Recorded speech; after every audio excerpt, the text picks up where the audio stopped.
Today we are joined by Ali Gordon. Ali, welcome. Thank you for having me.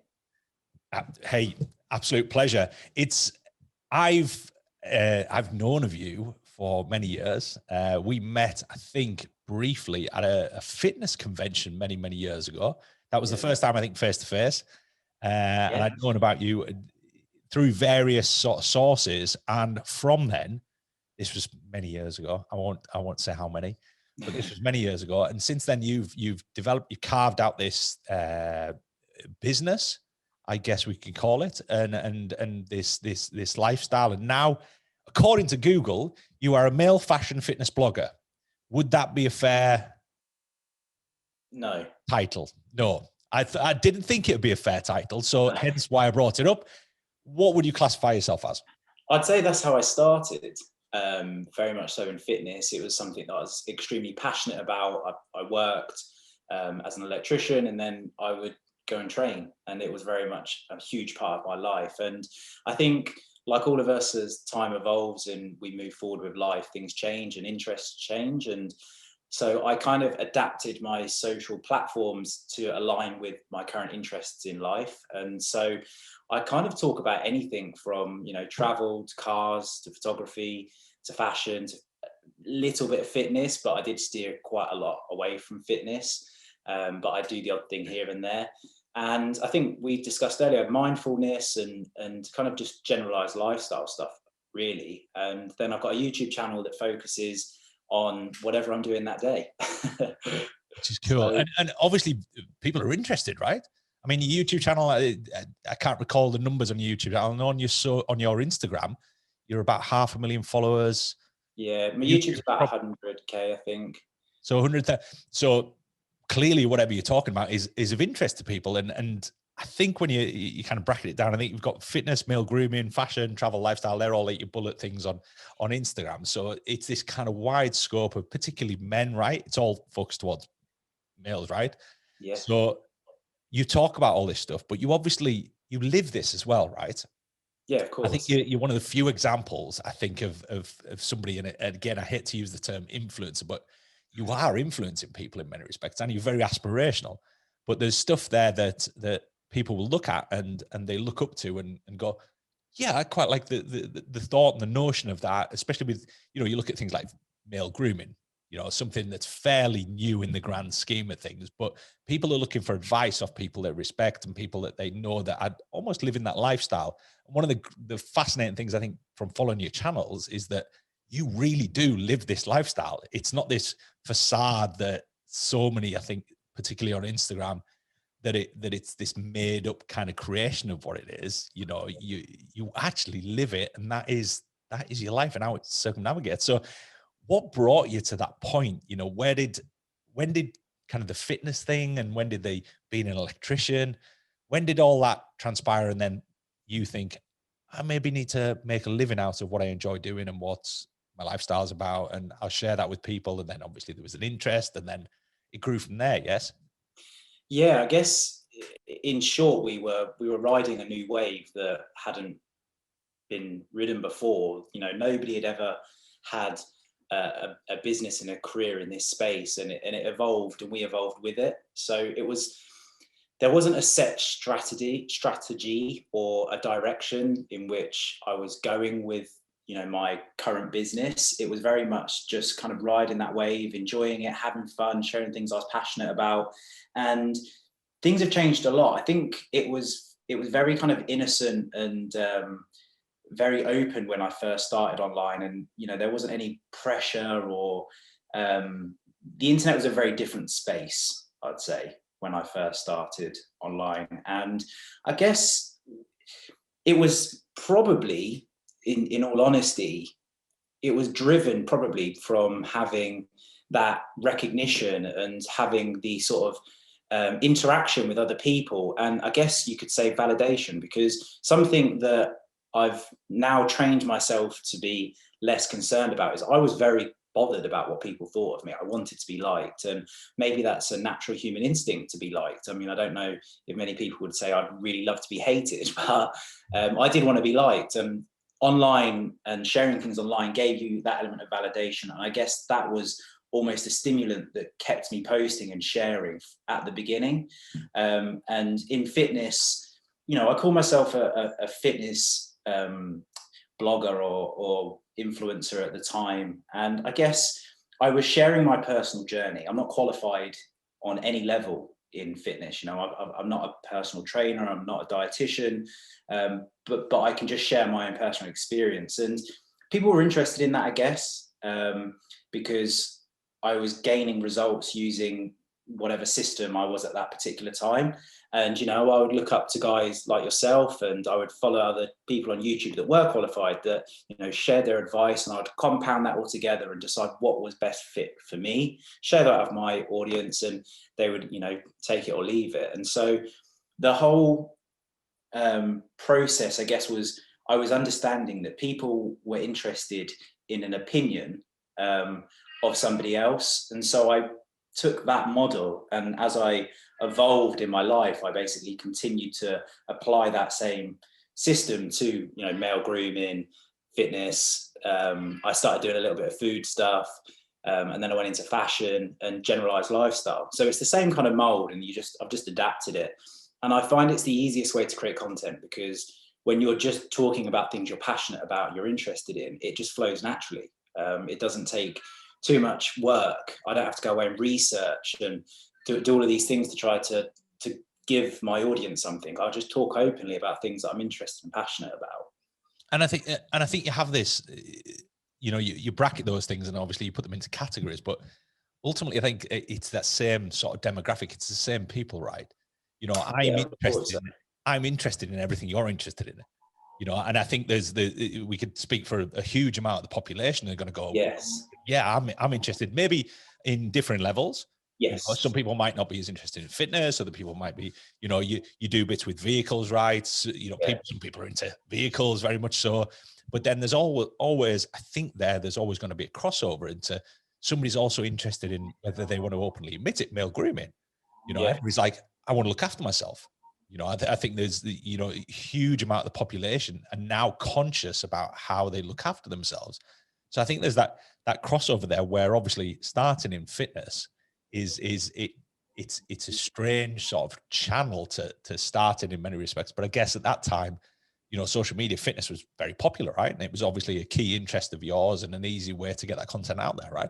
It was arguably probably one of the leading topics of conversation on Instagram at the time. It was very much a dominating, certainly in my world. I mean, I do believe that there are bubbles on Instagram, and I think that obviously you're fed information that you consume, and the more you consume, the more you get given it. So it may have felt like that to me, and it may have actually not been the case, but it did feel like Instagram was a fitness platform, and that it's what people shared and what people consumed. And like you said, it funnels into that self-care, Yep. and you know that spirals onto so many different angles and topics. And you know, wanting to look good in the gym or wanting to take care of your health has a direct link to wanting to dress well, wanting to look after your skin well, wanting to eat well. All of these things then kind of like spill out. And, you know, even down to the materialistic goods that we speak about, you know, cars and watches and stuff like that. These are all things that essentially fall back to vanity, to feeling good, looking good. And they all sort of pivot around this same center point as humans, that, you know, we want to be the best version of ourselves, and we want to live a healthy, happy lifestyle. And so they're all topics, I guess, that evolve around that. And that's why probably so many people feel like they can relate to it, because so many of us feel that similar kind of emotion. And it is the aspirational thing. And I mean, we could go down a huge kind of rabbit hole there with respect to, Yeah.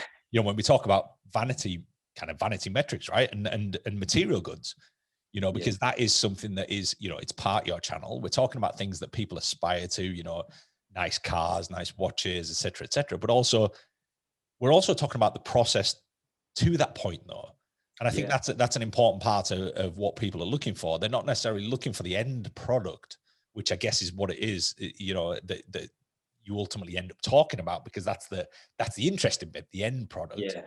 But the end product might vary for the individual, in that, you know, not everybody wants a nice vehicle, but the process of getting a nice vehicle is often the same process as getting a nice place to live, as getting a, you know, whatever it might be. And success is a funny one, in that it's always it always feels a little bit disingenuous to talk about monetary success, even Yes. though pretty much everything that if you're deemed as successful in, you're getting some kind of recognition that's financial from that.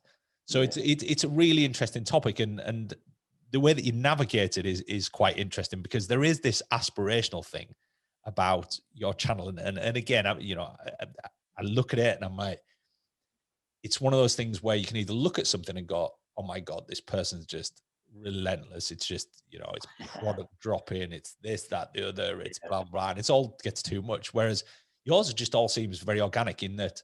And again, you're sort of reinforcing it now in saying that it's just your lifestyle. All you're doing is just sharing it. And this is what you aspire to. And this is what you've wanted out of life. And Yeah. ultimately now you're just documenting it and going, well, this is what I wanted. I like dressing well. I like looking after myself. I like being in good shape. I like driving cars. I like, all of this stuff. Yeah. You culminate and bring all that together. So, I mean, it's an interesting, and without digging back to like your very first Instagram post, have you deleted them, by the way?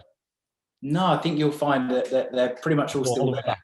And it's quite funny when you look through them. And it's also quite nice, I'm not ashamed of my past and, where I've come from and how I used to produce content and the sort of things I'd share and talk about, to where I'm at today, because it's all part of my journey, and it's real, right? Nobody starts off a professional in any field. We all have to learn and educate ourselves and improve and better ourselves. And you can see it, in black and white on my Instagram account, where I've gone from, where I was posting my first images to where I'm at today. The improvement in the content, maybe the conversations that are being had. You will probably find that I contradict myself and I say things now that I would have said in the past or talked about against in the past. And I've changed because we evolve as people. And I think that that's something that should be celebrated, because it's something where we're saying, okay, look, this person is recognized perhaps that he could be better in this area, or he's improved upon this, or she, and these things are conversations that should be celebrated, rather than, called up on and said, well, you once said that you wanted to, I don't know, you like blue and now you say you don't. That's how you liar. But it's kind of like you evolve and you change. And I think That it's was a nice. very safe one. That was a very safe example. You like blue. Now Yeah, I was like, where am I going to go with this? yeah, I don't want to get it. It's also hard to remember, right? It is genuinely hard to remember when you look back at your thought process and how your mind worked and how you cultivated things back in 5-10 years ago, whatever it might be. It's very different, and I think there's that, isn't it? Yeah, and that, but that's the interesting. Again, another interesting thing about you is that there is no kind of filtrate. There is filtration of stuff. Obviously, is that your content is very polished. You're obviously into photography, which is a massive bonus, right? You take some great shots, and everything is really, everything is really polished.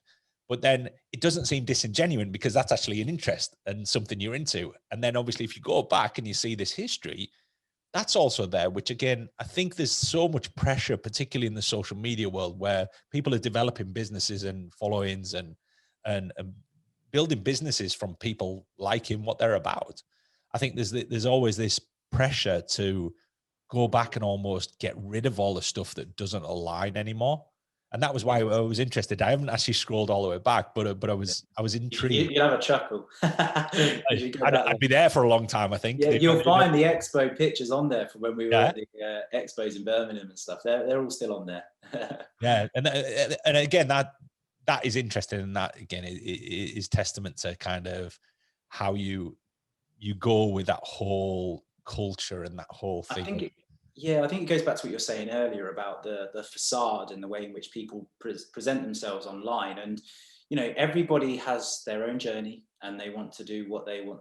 People have their own ways of life and living, and if it's up to you as an individual to decide whether that's something that you want to be involved in or not. And if I see an account that looks, like I feel that that's probably a little bit of a facade, or I know the person and what they're talking about and sharing actually isn't quite representative of their true life, I've got the decision. I can make the decision whether I want to join in and follow along, or whether I just want to mute or not follow that individual, right? That's a decision I can make. And it's a saying that I find myself coming back to a lot, which is, you can control your own actions, but you can't control the actions of others. And it's so key, because mindset is something that we'll probably talk about as well in a minute, which is, it's so powerful and so important to recognize that you're in control of you and you're not in control of everybody else.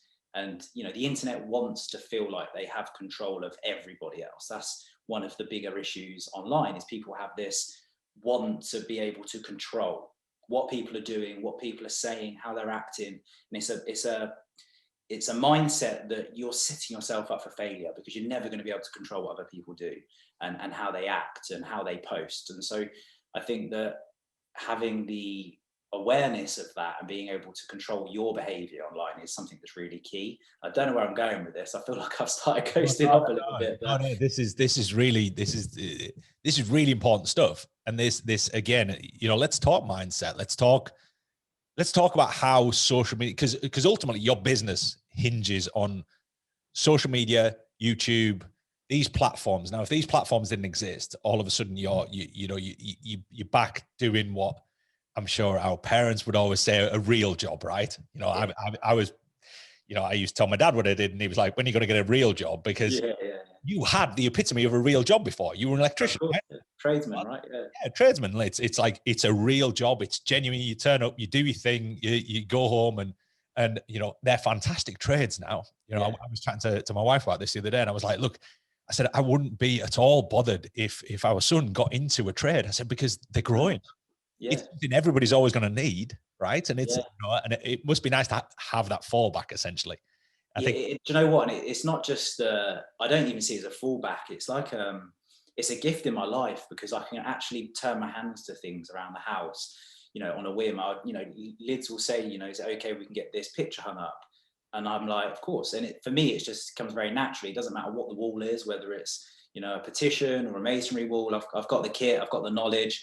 And I can go and install this rather than having to wait for someone to come and do the job for us. If I need to do some electrics within the house and it's urgent, I can sort it out. With all the work that we have going on at the house, it's inevitable at times that tradesmen are going to have little issues. We've had guys drill through cables and, hit pipes and, accidents. And because of my knowledge within the trade, I can resolve it instantly, damage limitate for them as quickly as possible. We don't have the freezers defrosting, we don't have the water leaks flooding down the house, because I understand how to do an element of trade. Because I think most tradesmen, if you speak to them, they will have a sort of generalized understanding of most other trades within reason. And they'll be quite comfortable having a go at it themselves at home. And that's a skill set that it comes into my life on a weekly basis. I'm constantly using the skills that I learned 15 years ago today. So I think it is really important, because it's a life skill for me, I feel anyway, as well as a fallback. It gives a little bit more, so and gratifying, right? Is that I'm constantly building something or doing something, but I was a bit, your generation was kind of one where there won't be many people with those kind of skills, because our parents were busy doing what they did, and then all of a sudden these normal skills that people would have had 2 generations ago, where everybody could build a wall, everybody could they could turn their hand to a bit of carpentry, they could turn their hand to a little bit, everybody knew how to, in the most basic terms, to wire a plug. Yes. To do basic things, change light bulbs. I had one of my tenants message me the other day and said, one of the light bulbs has gone. I said, well, change it. And he said, I don't know how to. And I was amazed, because my tenant is actually older than I am. Yeah. And it's like these basic skills, but it comes back to, welfare. It comes back to, well-being, people's ability to, for example, cook, right? We've got these companies now that basically are bringing back the ability to cook for people, because somebody who can't cook doesn't want to go to cookery lessons. Because it's time. And, we talked briefly about time management, which we'll get into shortly, but it's time, and you want to spend your time doing the things you love. And right now, because you're not good at it, you don't love it, right? Yeah, of course. I'm going to chuck a nail in here. Me and Lydia are actually booked in for a cookery school, but it's because we have an interest to progress, right? And it all comes from having that passion or interest to get into something. I'm 31 years old and I only cooked my first roast dinner the other week. Amazing. It's terrible, really, but it goes back to, what you're saying is, I think the accessibility to be able to do the things you want and actually have other people do the things you don't want to do is almost there at the click of our fingers to an extent. And that's a massive privilege and something that society's worked really hard at building, this community of people that can provide for one another. You can get people to come and iron your clothes if you don't like ironing. I mean, I can iron, but I've spoken to people that don't know how to iron. And I'm like, oh. yeah, it's that gratification. And I talk about this an awful lot with respect to quality of life, right? Is that really we want to get into a life. And again, this is this aspirational life that you're portraying in many respects, is that people probably want to know what's going on behind the scenes. They're like, so is Ali ironing his own clothes? Is that what he's doing? Or is somebody coming in and doing these for him? Or is it, and that's that kind of almost, it's not a fake side, it's a real side, but it's the side that's kind of a bit boring. So you don't display it. Yeah.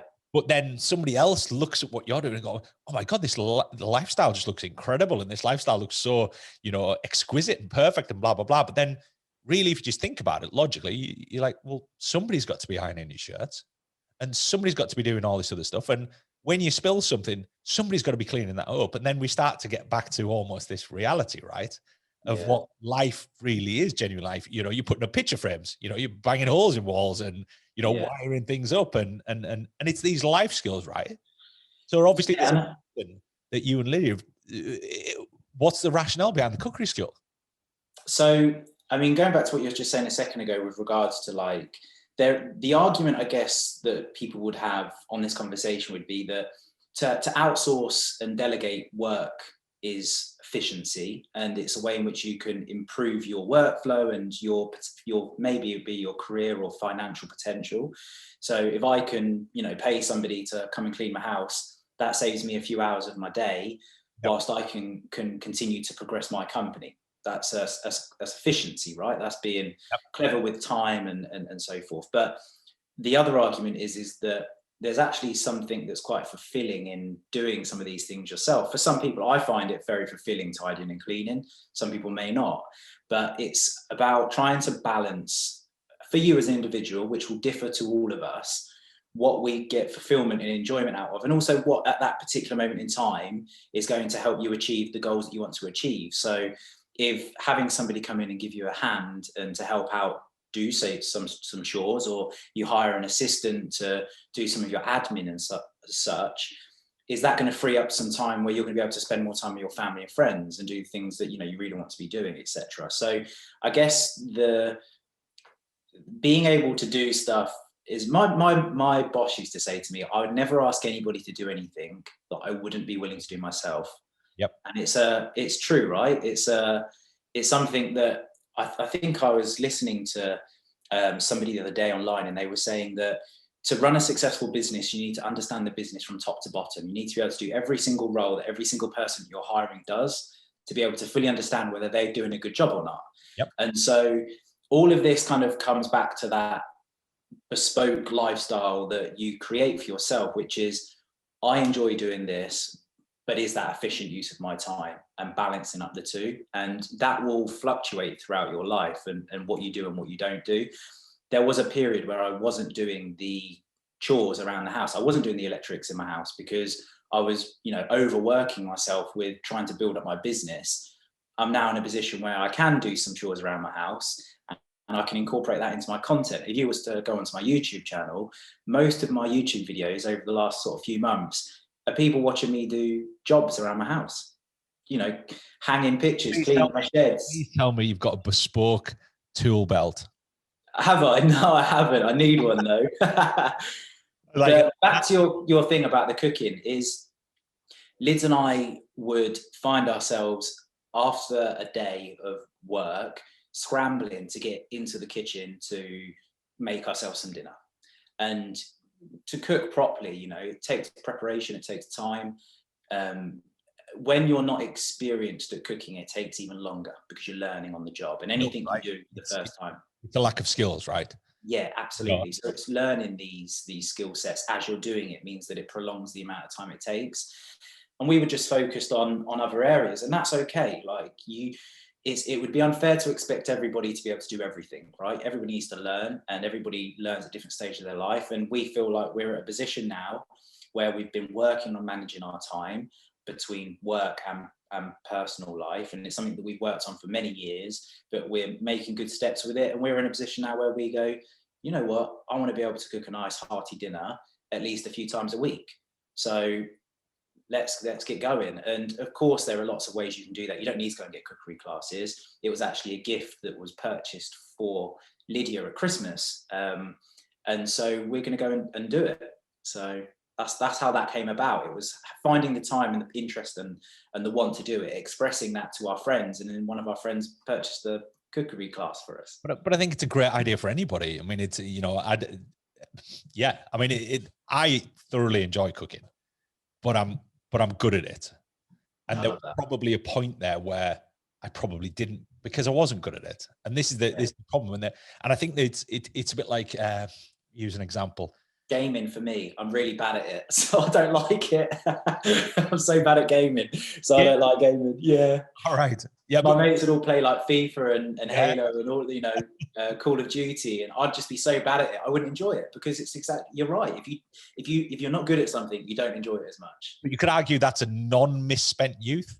You could argue, Well, yeah, you could say, I'm not good at it because I didn't have a misspent youth like you did. okay. I don't know what I was doing instead though, That's what parents would say anyways. mind. But it is, you know, you take enjoyment out of things you're good at, but ultimately Yeah, people have got to remember that when you start at anything, you're not good at it. And it's weird because people don't appreciate that, and people don't grasp that. yeah, They think that I'm going to try something. If I'm not immediately good at it, I'm just going to give up. And yeah, I think that's you know, it's almost like this irrational outlook. You know, spiders, right? We have an irrational fear of spiders. I was talking to my daughter about this the other day. Is that we have this fear that's built from nothing. The spider's never done anything to you. It's never hurt you. It's never done all these different things. And then inherently we have this irrational fear of these things that you have to do in life, like ironing, right? People see it as a chore. Therefore, you have this irrational outcome that it's going to be boring, it's yeah, monotonous, it's something I don't want to do. Yet you speak to somebody who enjoys ironing, like, I find it really relaxing. I find it yeah, really calming. I find it really, you know, it's yeah, like this thing that's almost therapeutic, right, to people. And that, you know, like cleaning, I would prefer, I don't enjoy cleaning. I like the outcome of organizing. yes, yeah, yeah, I love organizing. You know, yeah, I tidy my desk, I tidy my, and I like yeah, organizing. yeah, Cleaning is different. So I yeah, don't take great enjoyment out of it. And trust me, I've tried and tried and tried and tried, and I just don't enjoy it. So therefore, we have a cleaner that yeah, comes to the house and does our cleaning for us again, because it's a time efficiency thing. And it's not like yeah, my wife doesn't mind cleaning, yeah. but it's not a productive use of her time, especially with three kids. Oh It yeah, isn't. gosh, yeah, So you've got to manage that time better. But then I prefer to give that role to somebody who's going to enjoy it and take yeah, gratification from it. And whether that gratification at the end of it is financial, or whether it's I take great pleasure out of it. And I always think, well, somebody who cleans for a living must take pleasure out of it. You know, there's these yeah, shows where you've got the obsessive cleaners who go into these houses that have been yeah, literally yeah, nobody's touched for like donkeys, and they seem to they take this enormous pleasure yeah, out of cleaning these places. So I'm yeah, like, yeah, and this is this thing about, you know, this lifestyle that you're talking about, this lifestyle that you document and tell people about. It's all things that and you can see this and you can tell this, that you genuinely enjoy doing, yeah, you for know. sure. And then you've got these skills, these overlying skills, right, that you've developed. And I don't know whether this was from an interest, and we'll get into this, it, like your photography and your videography, because you've got this huge creative side, right, which complements what you do. Because obviously there's people documenting things just like you are, but Yeah, it's not very interesting. It's right. kind of, you know, they stick a video in a corner and go, this is me, you know, put in a picture frame up. Yeah. And, you know, that, whereas you have this huge creative thing. Is that something that you've developed yourself? Is it something you've worked at? Is it something that again, you're passionate about and you thoroughly enjoy? You know, where's that came from?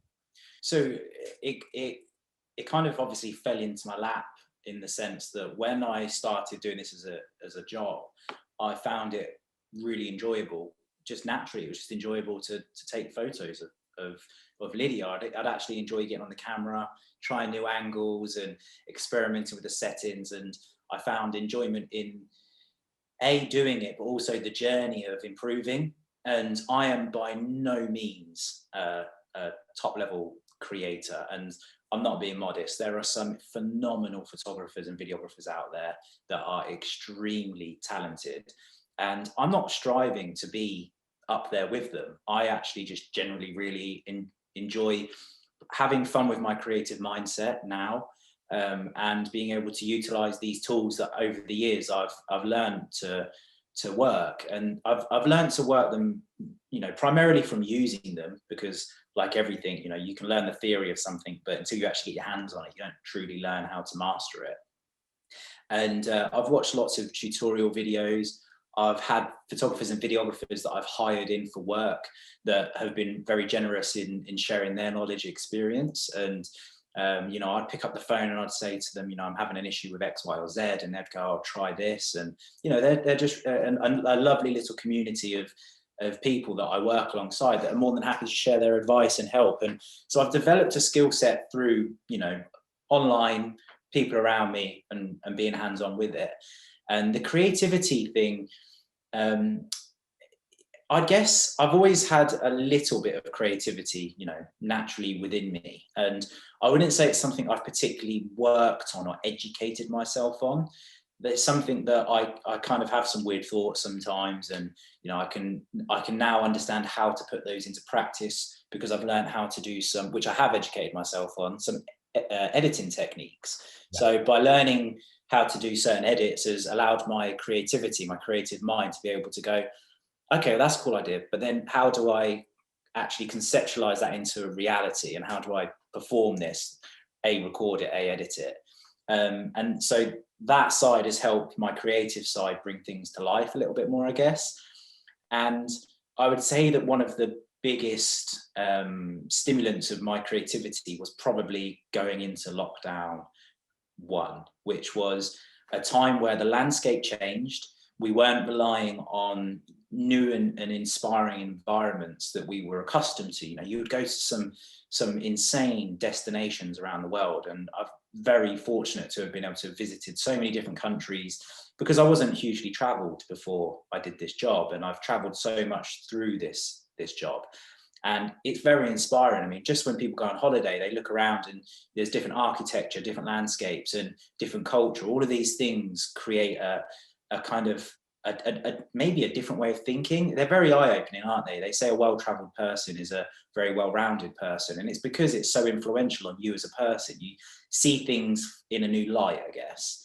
And so you strip everybody of that and say you're at home, you're at your base. You have to continue, so you have to adapt and move. So my creativity side really came out when I was like, I can either sit still and not move, or I can try to tap into my creative side, and I can try to exhaust everything that I can from my environment and put it on the internet.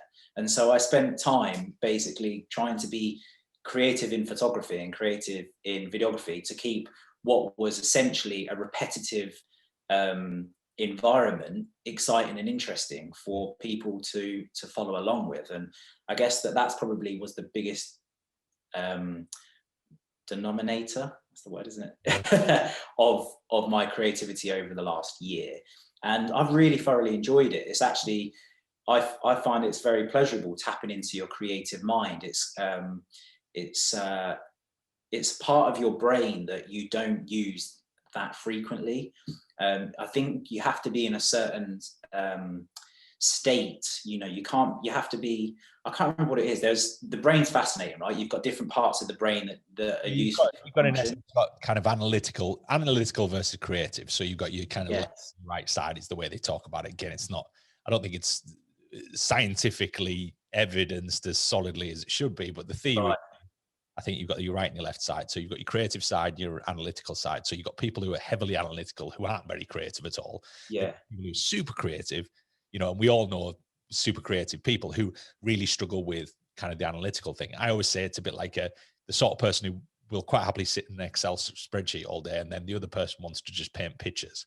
Yeah.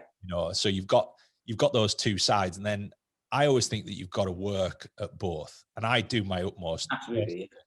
to try and do both. And I guess you do as well. You just probably don't document as much of the analytical because it's fairly boring, right? You can't run and operate a business without being Yes. I'm aware of that. You're aware of that. Yeah. Not very interesting to document. You're not going to go, Yeah. well, I'm just doing my books today.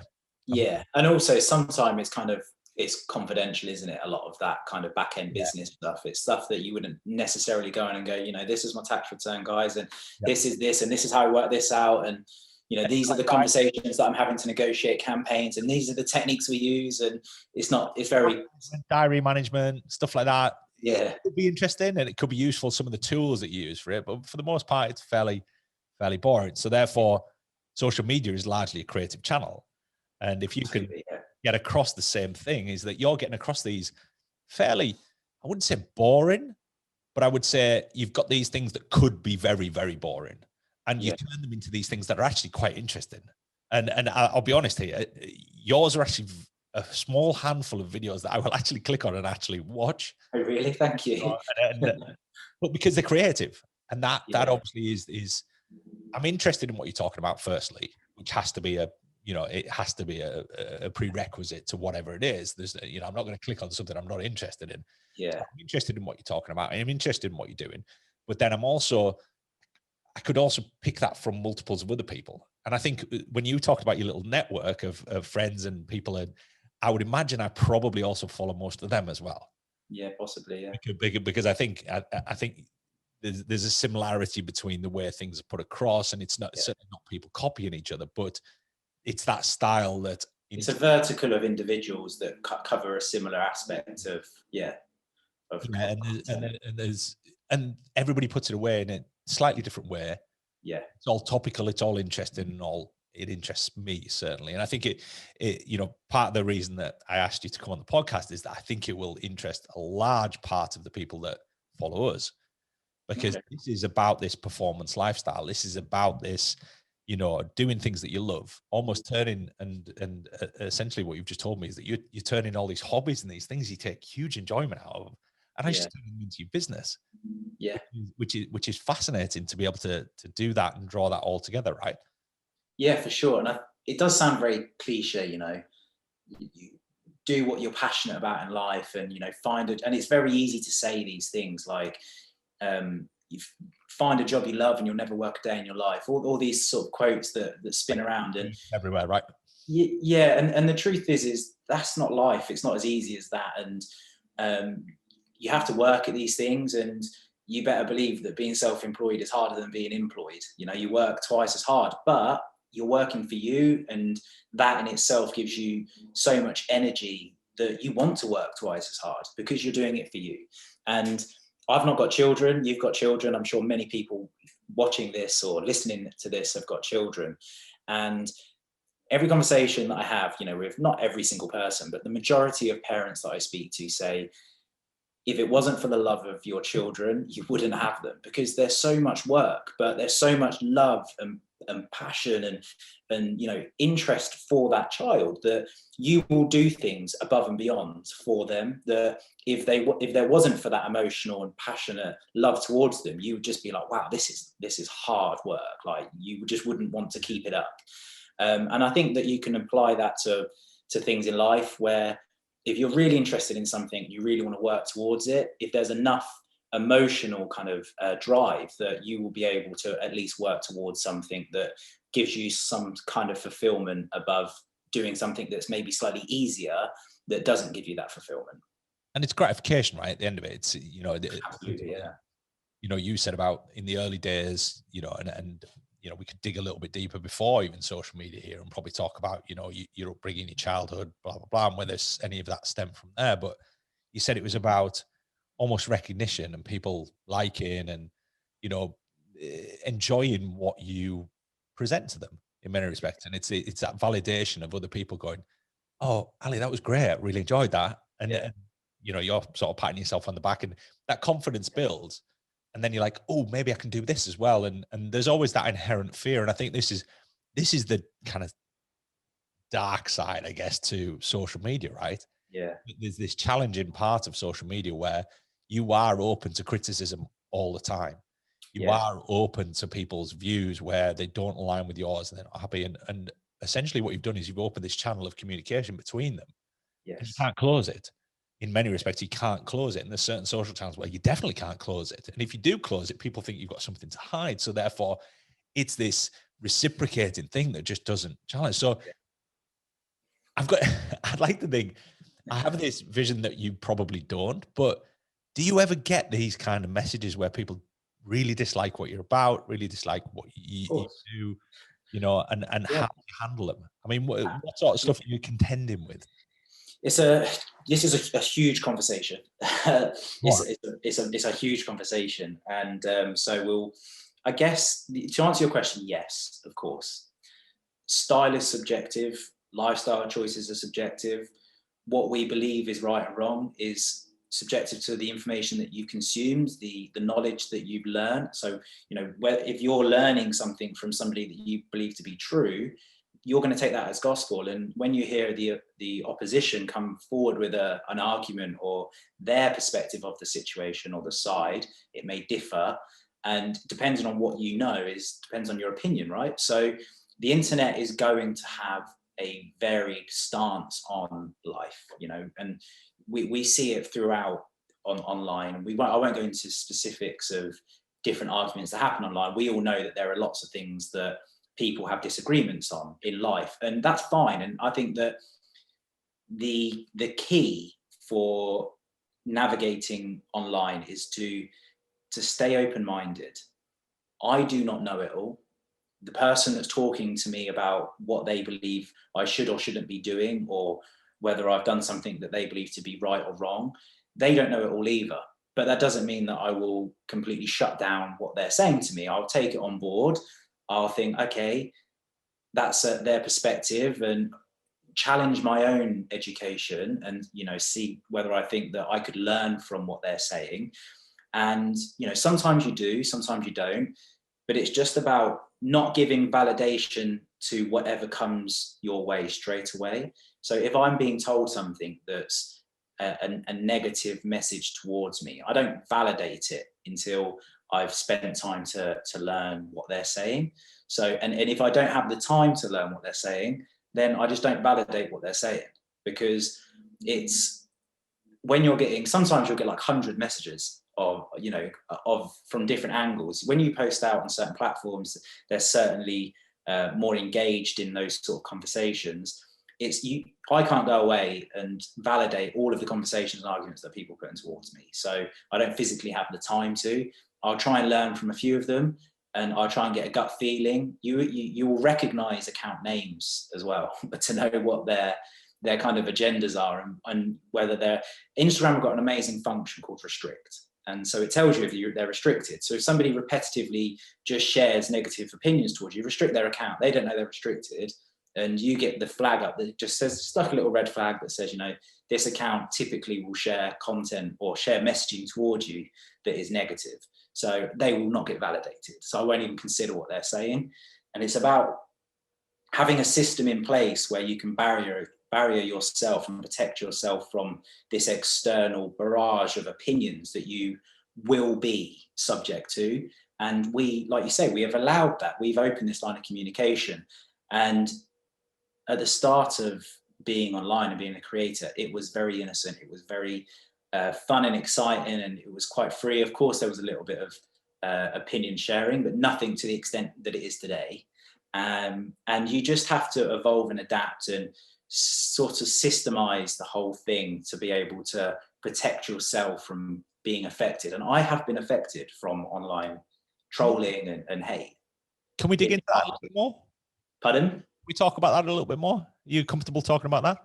Yeah, of course, because it's something that I feel like I've kind of combated now. So you come across as somebody who's very, very well read, looks at, you analyze your own mindset, you look at how you view things, you have a very mature outlook on things. And I could say that at the age of 31, you're young, but in the grand scheme of things, life experience is all about how long you've been on the planet and what you've experienced in that lifetime, right? You can have people in their 40s who haven't got a lot of life experience. And, you know, you were saying about travel before, it's like this bubble, right? So you had this bubble that you essentially burst yourself, and you said, right, I'm going to burst this bubble. And you use the reference of people who are well-traveled, right? They're well-rounded because you've seen more of the world. You kind of grasp that, you know, your situation of where we live and how we live as people in this country, we might go to another country and go, wow, we're actually fairly privileged here, you know, irrespective of what situation we're in, we're actually doing pretty well. And you start to look at the world from a different perspective, right? Yeah. So this perspective of, you know, I guess online hate is probably the wrong terminology, but, you know, you get these people who not just disagree with your opinions, but actually want to almost, they want to pull you down, right? They want to pull you down. They want to demoralize you. They want to make themselves feel better about themselves by taking somebody who's maybe has this following or this popularity or whatever it might be. So how has that affected you, and how have you dealt with that? Because, you know, 500,000 people on your social media means that there's a decent percentage there that probably are negative. And aren't forthcoming and you know, there for the good reasons. They're there to look at somebody who's successful and say, they're successful, life's not fair, I'm going to attack them, make myself feel better about myself. So how do you contend, and how do you deal with that? It's impossible to identify a clean cut between somebody that's being genuine and they have a concern or a valid argument, somebody that is uneducated and doesn't mean any harm, but they're saying something that is causing offense to you, but they're not sure. The people that are being backhanded, people that are being malicious, and somebody that's literally sabotage, obsessive attacker. There's this kind of scope of people online. And for you, you know, you're looking at a screen. Most of the accounts that are commenting questionable things, you know, are anonymous, so you don't even know who they are. I can't validate them as a person. They could be somebody that I should, you know, I shouldn't do anything, but they could be someone that if in real life I met, I may, you know, give them a validation and listen to their point and perspective, and or they may be somebody that I go, well, I mean, I'll give you an example, and this is I had somebody that came onto my account, and this is just a really low key, like this isn't, I don't really class it as trolling, but it's somebody that's sharing a negative thought. They were expressing that my taste in interiors was terrible, and the office that I'm sitting in was in poor taste, and it was not to they didn't like it, basically. I can't remember how they said it. And so I thought, Joe, I'm going to click onto this person's account and see them. And she was wearing fluorescent yellow snakeskin leggings. Just out of interest, do that a lot. You look at the people. So I always do this. If somebody has something that's derogatory or negative or whatever it might be, I always click on the account, because I have this kind of almost a psychological interest in, is there a familiarity between the way these people are, the way they look, they conduct themselves, they post, whatever it might be, and how they actually are acting on social media. And I always click on them. So do you always click on them? No, not always. But this particular person looked like she had a real account, which she did. Lots of people that comment, they don't stand by their words enough to face their comments. So rather than expose who they are, they say it anonymously, which straight away, just no validation. If you're not willing to stand by what you say, I'm not willing to listen to what you've got to say. But this particular person had a profile picture, looked like a person, went onto her account, quite clearly was a real person. And my point is that the way in which she dressed, straight away, I was like, well, our tastes don't align. So I knew that, you know, style is subjective. I'm not saying that she's got bad taste.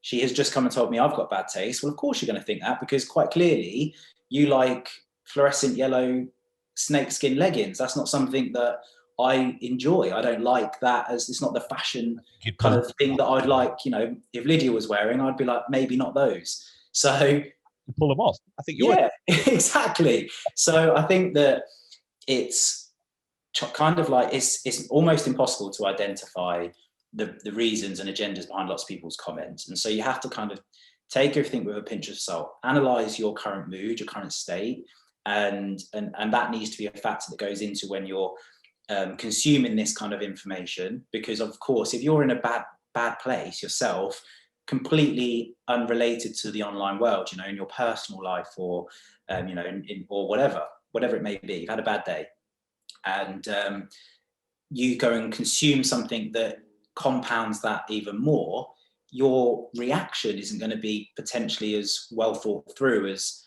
that of somebody that's in a solid state and a strong position. So you have to, you know, factor in your own current state and mood, of course, when you're consuming this. And also, you know, if you do want to, like I did in this instance, delve into it a little bit deeper and go and see, sometimes the answers are there. I'm like, look, your taste is different to mine. You've shared your opinion. I didn't say anything back to her. She's allowed her opinion. If she doesn't like it, that's fine. Like, I'll take that on the chin, no problem. I don't like yours either, but I'm not going to tell you that. I mean, if she ever hears this, she'll know if she puts it together. But you know, the chances are she's never going to know that that's how I felt and thought about her particular dress sense. Because does that play on you though?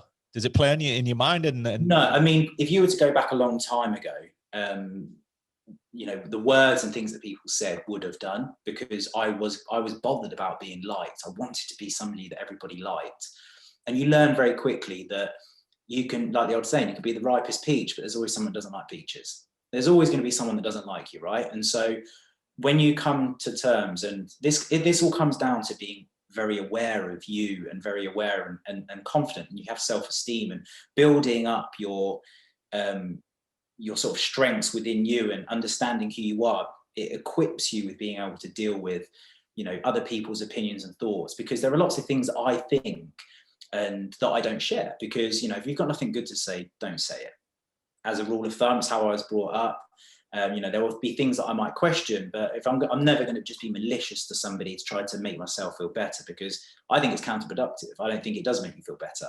But there are people online, obviously, go away and use people online as punchbag because of their own demons or their own circumstances that I have no understanding of.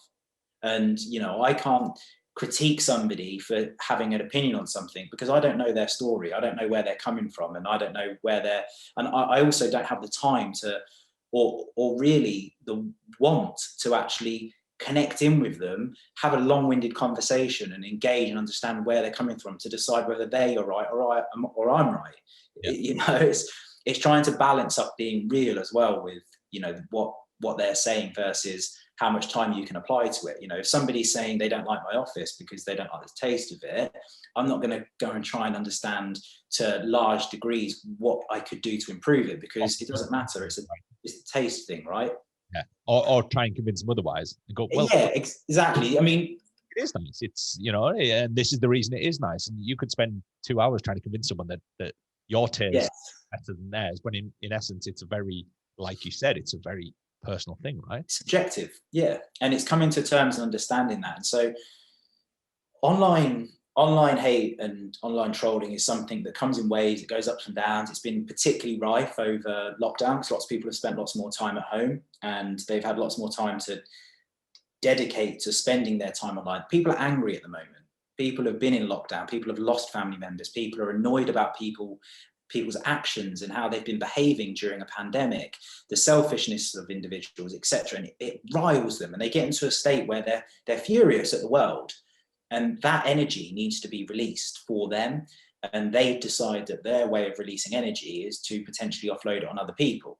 And so I think that we're in a period, or we were, I feel like it's calming down, we were in a period of heightened anger.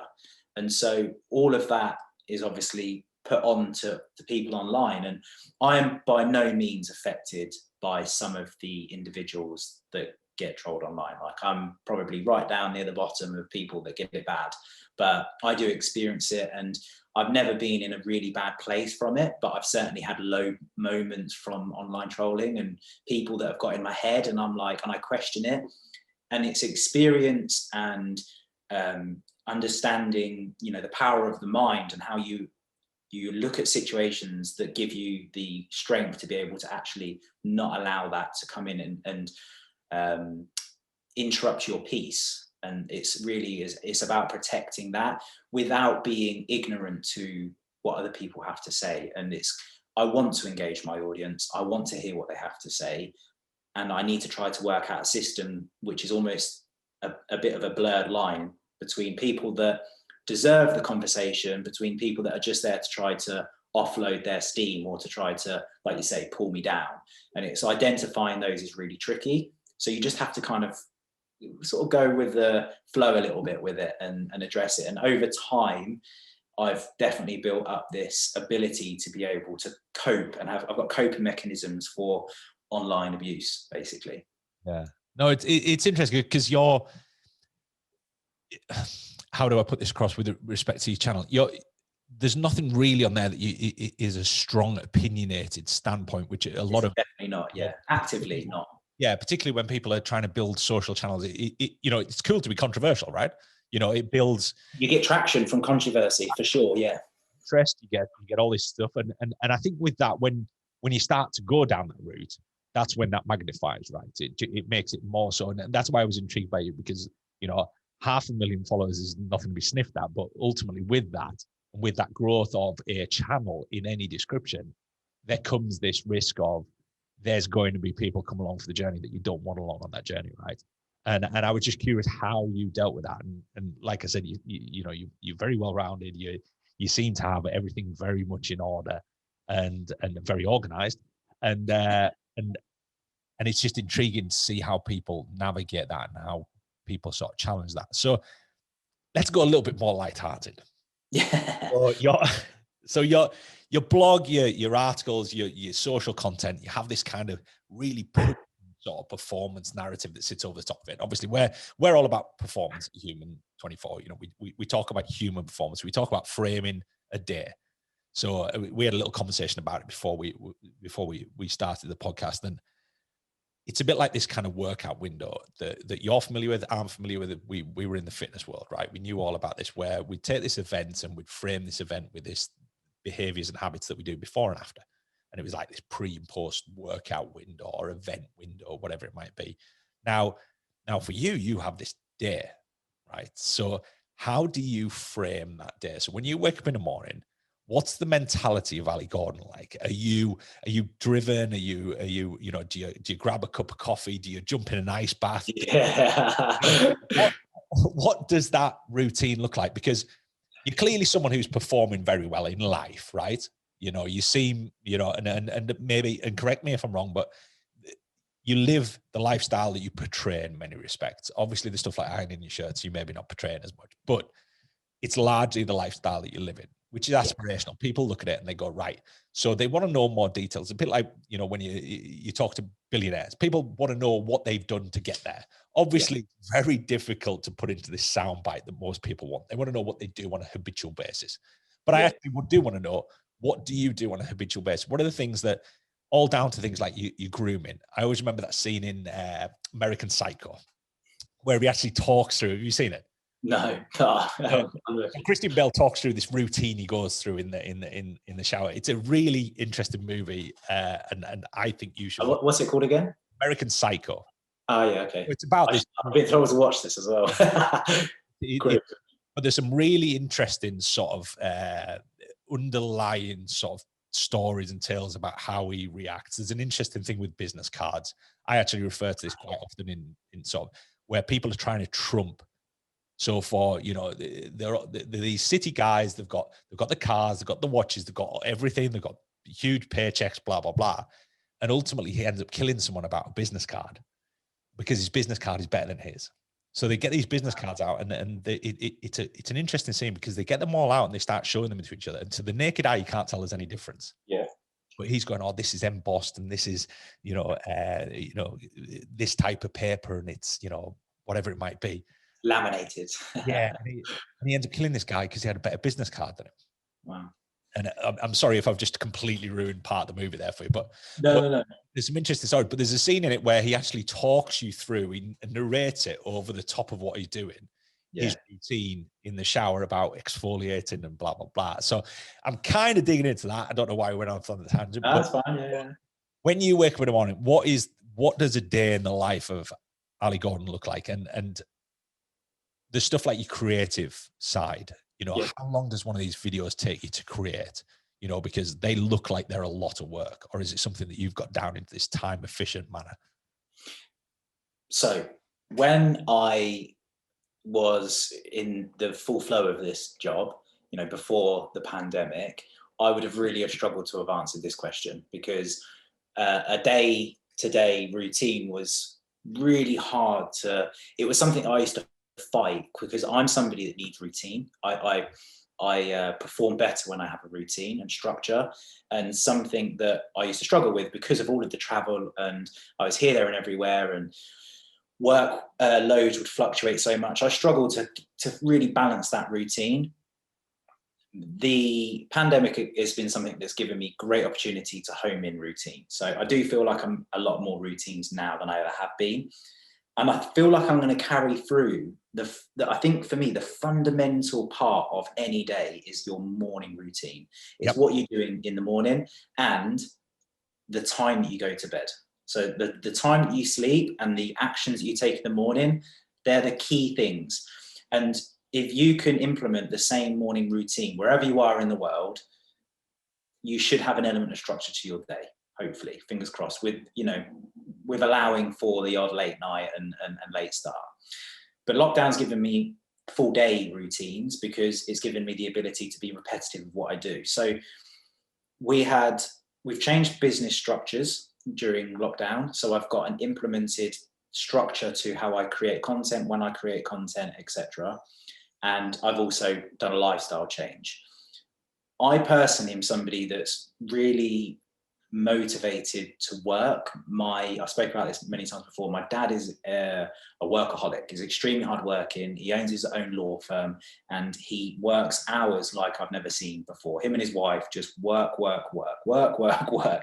And when I was living at home, I remember I'd wake up in the mornings and my dad would be gone and I'd be getting ready for bed and my dad would be walking through the door. He would work some crazy hours. And I think that living at their house really gave me drive to want to have nice things in life.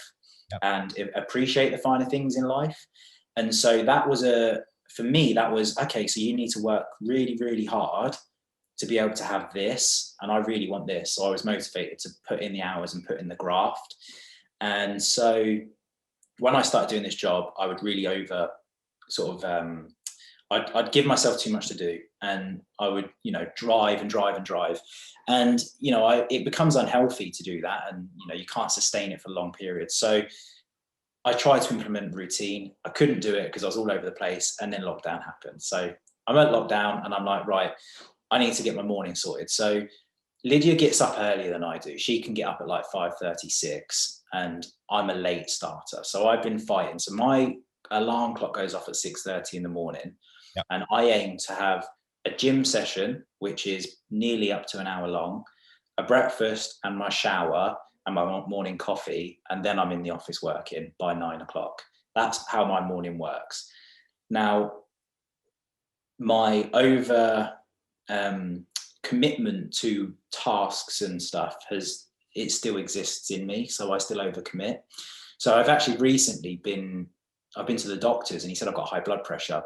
And it stems back from being overcommitted to doing things that I can't physically fit. And stress is commonly caused from, you know, when things don't go the way you want them to. You know, you're stressed out because I get stressed because I feel an element of pressure because I've said, I'll come on the podcast today and have a chat with you. I've also said that I'll, go to the garden centre with lids and I'll replace the whole floor throughout the house, and I'll also fix the roof, and I'll overcommit, and then I go like, oh, I've got so much to do, I'm stressed, I'm rushing around doing everything. So my doctor actually gave me this amazing breakdown, and so my morning routine is slowly changing, and funnily enough I keep it in my drawer, right, and I've actually got it here. I've got this bit of paper. Okay. See that? So I want to talk about this quickly now, because although this isn't something that I'm doing right now, it's something that I am going to be working on. And I found this really useful and really important. And so it's interesting that you talk about this. So he's saying that one of the biggest issues I have is lack of sleep. I use an app called Sleep Cycle. I don't know if you've heard of it. I don't know how good it is. I was getting about 7 hours sleep a night, and he was like, it's not enough. That will be up for arguments. I'm sure people would have different opinions on this, but he was saying that's not enough. He was saying that I should be aiming for about 8.5 hours to 9 hours sleep, ideally. So my structure in my mornings, which I'm working towards, will be to continue to get up at 6:30. He wants me to have a 60 to 90-second cold shower. I've tried. It is the hardest thing that I've ever had to try to do. And I've gone in and I've done it, and it is horrendous. Have you had a look at the Wim Hof stuff? No. Have a look at Wim Hof stuff. Okay. He has a whole app that's revolves around basically cold immersion.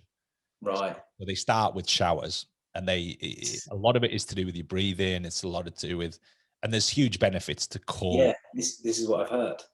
Yeah. So have a look at the Wim Hof stuff. Once we're off the podcast, I can. Yeah, I'll note down some stuff. Yeah. Cold shower, 60 to 90 seconds. 7 o'clock, 30-minute dog walk with lids. 7:30 around, I'm going to be in the gym. 8:30, I'll be eating my breakfast, and then by 9, I'll be in the office. Okay. It's a tight frame, and I think I could just about squeeze that in the morning. At the minute, I'm achieving most of it, bar that cold shower, which I did start to try to do, and I need to do things that I enjoy to be able to sustain them. I don't enjoy it right yet. This was actually a debate I had little more than a week ago about really? Right. So this is this cold immersion thing. Yeah. Which is quite on trend at the moment. People are talking about it an awful lot.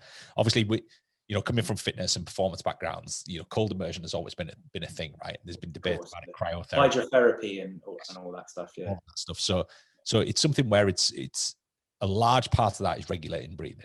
Now, if you just jump under the shower, your body kind of goes into this shock. Yeah, you're like.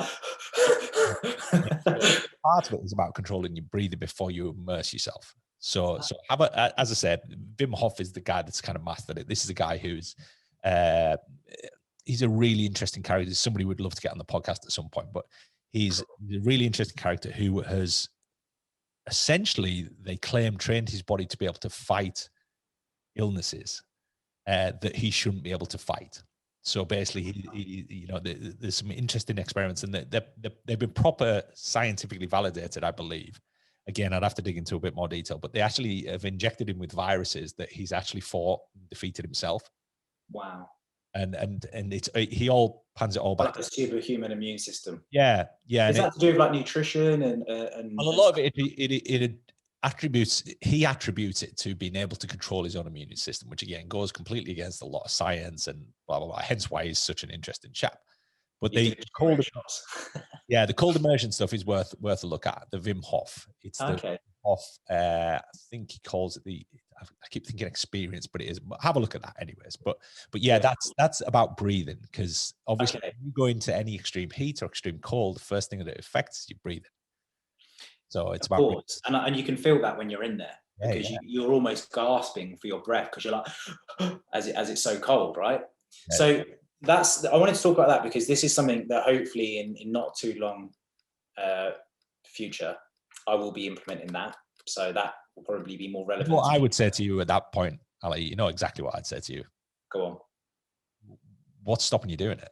Like now? Well, of course, yeah. But it's about breaking down that routine to make it achievable. So rather than running before I learn how to walk, I'm going to walk and then learn how to run type mentality. So I'm taking steps towards it.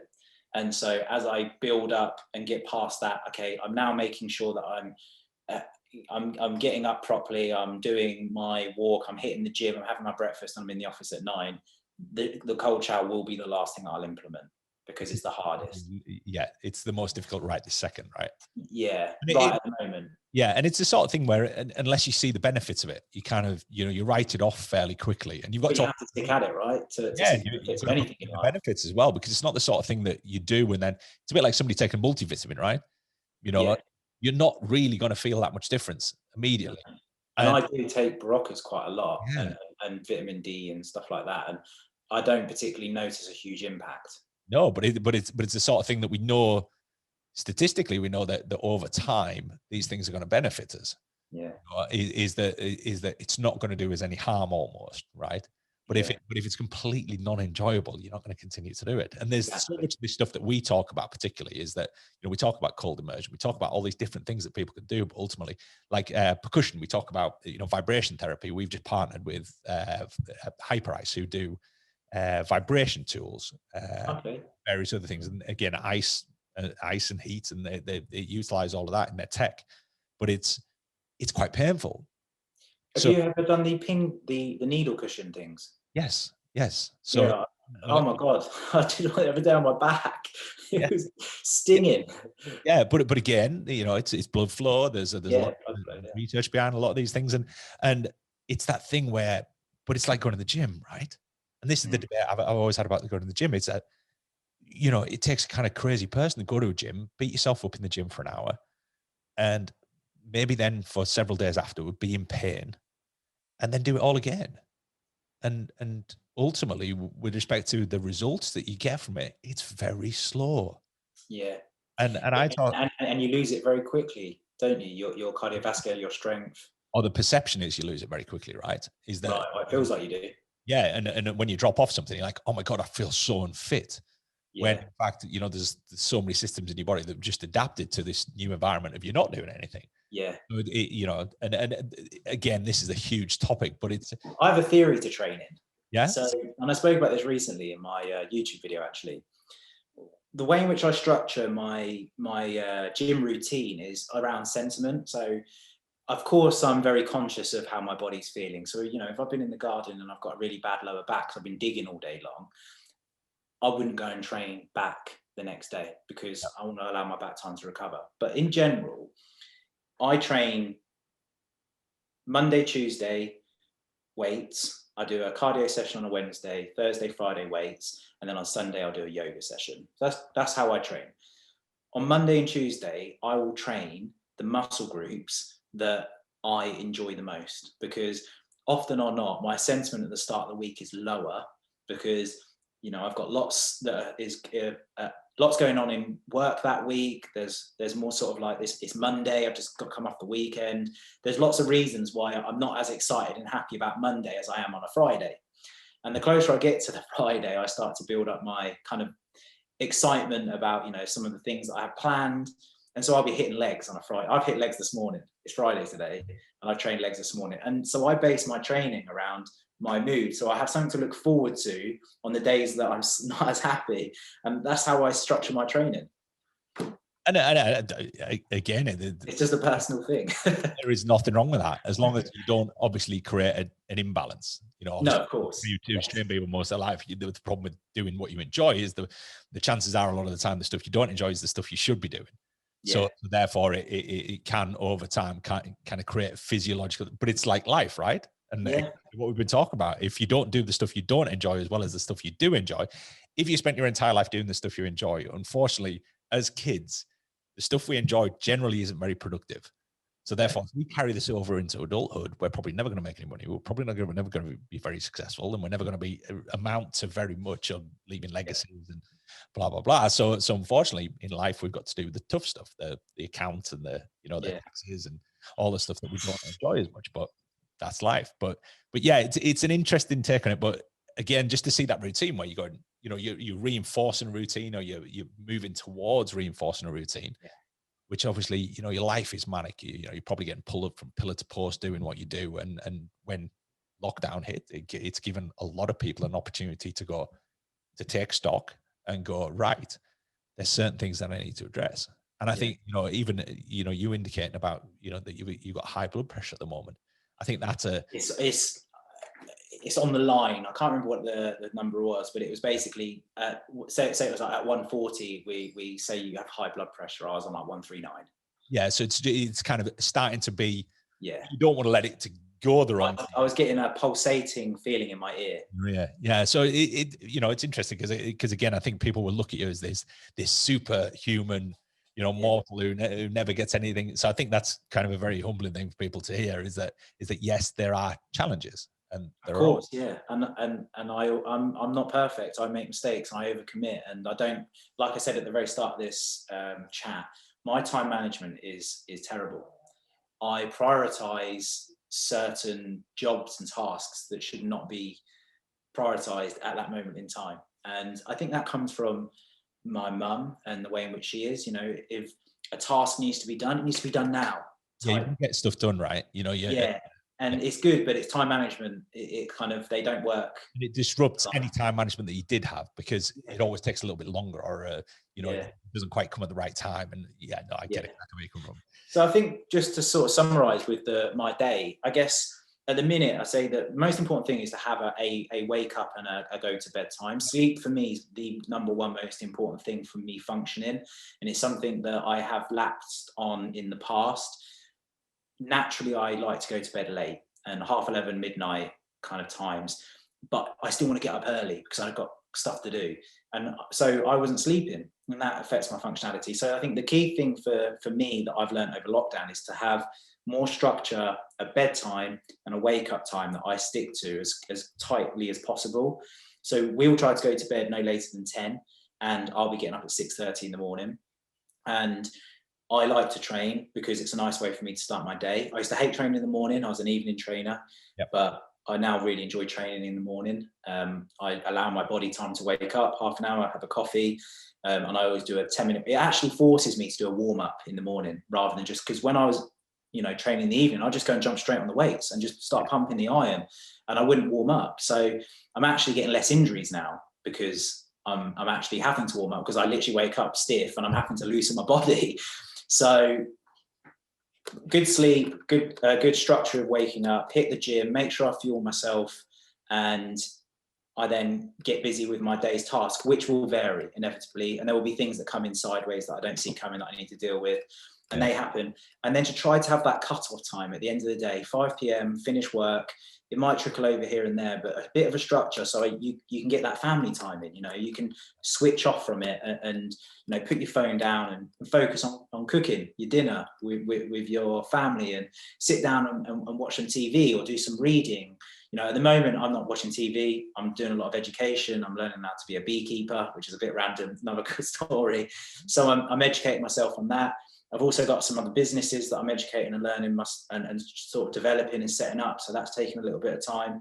But you're giving yourself time that's away from what you do on a day to day.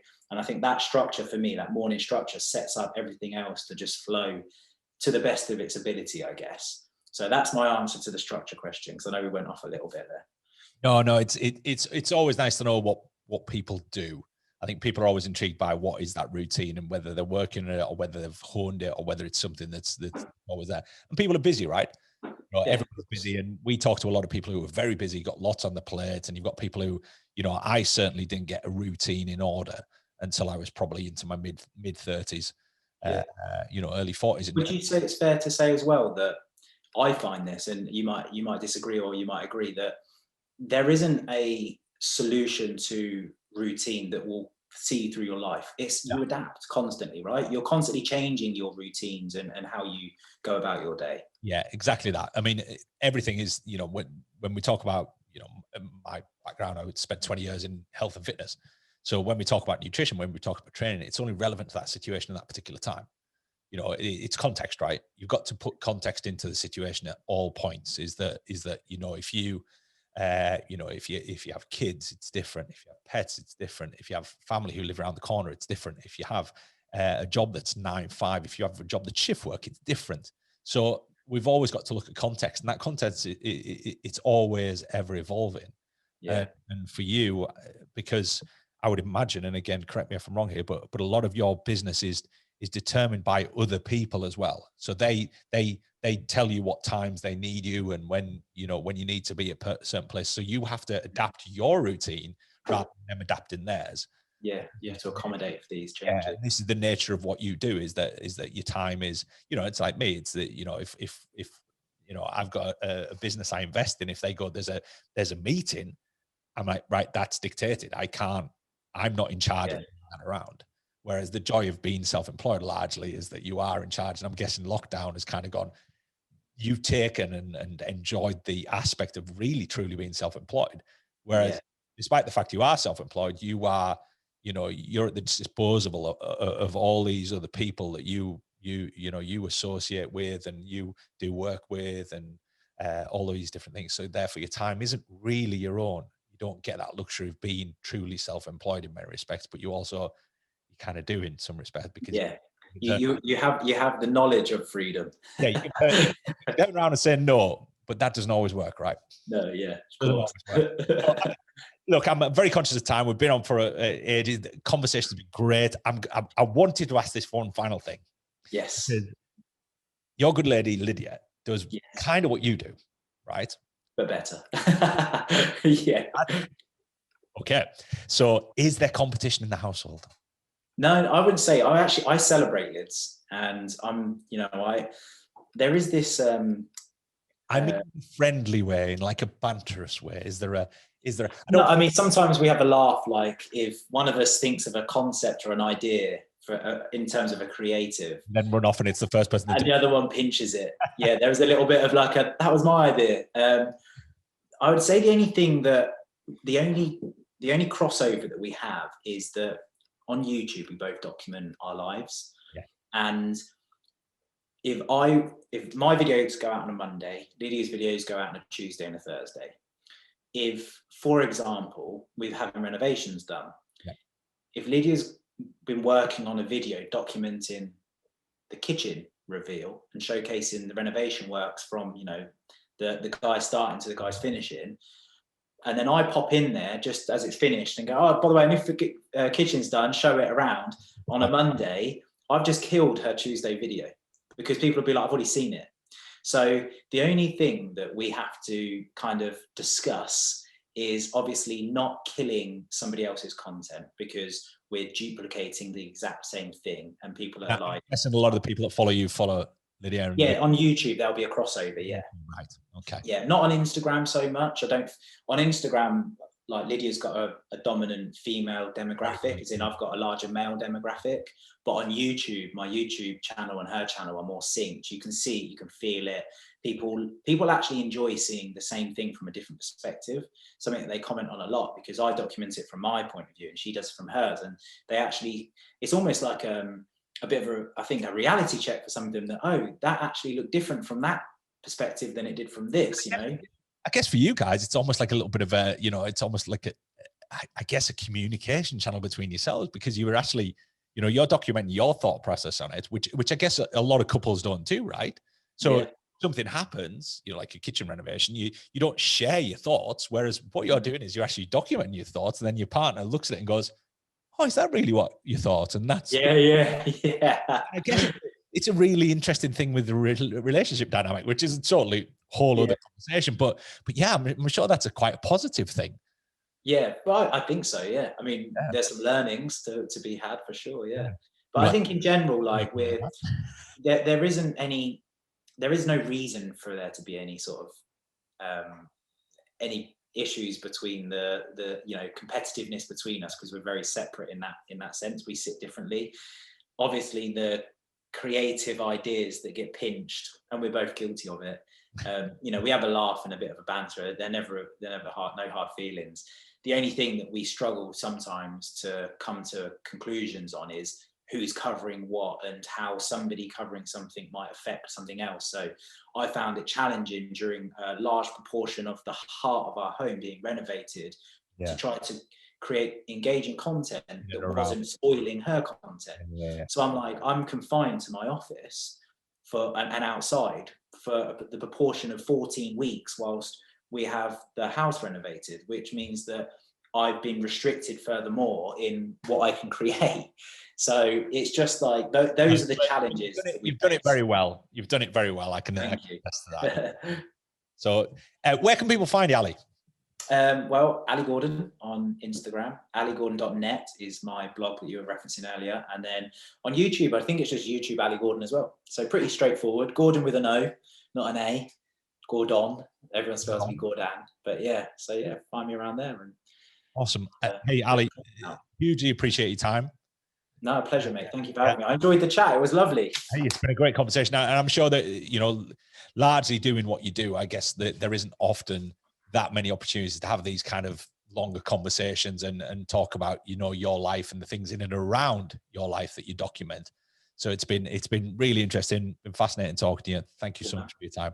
No, thank you for having me, bro. It's been good. Take care.